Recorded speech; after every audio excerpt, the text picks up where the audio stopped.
আমরা গুঞ্জন শুনেছি ইউনূস সরকার পদত্যাগ করবেন।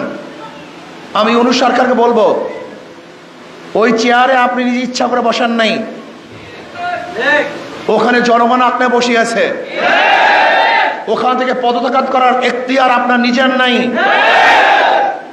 ওখানে যারা বসিয়েছে তাদের অনুমতি ব্যতীত, তাদের আশা এবং আকাঙ্ক্ষার প্রতিফলন ঘটানো ব্যতীত আপনি ইচ্ছা করলে সেখান থেকে চলে যাবেন, এটা আপনার শান এবং মানের সাথে সামঞ্জস্য হয় না।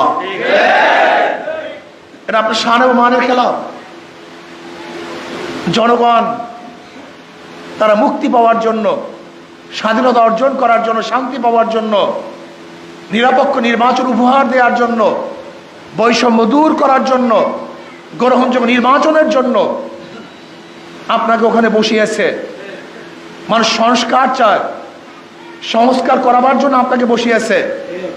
আপনি ইচ্ছা করলে পদত্যাগ করবেন, ইচ্ছা করলে ছেড়ে যাবেন, ইচ্ছা করলে গদি ত্যাগ করবেন।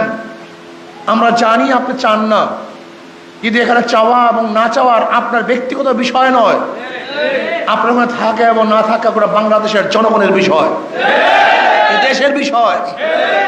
কাজে ইউনূস সরকারকে বলবো, কোনো অবস্থাতেই আপনি এমন সিদ্ধান্ত নেবেন না যে সিদ্ধান্তের মাধ্যমে ভারত খুশি হবে, ভারতের প্রত্যেকটা জনগণ হাসবে, মোদী সরকার খিলখিল করে হাসতে থাকবে।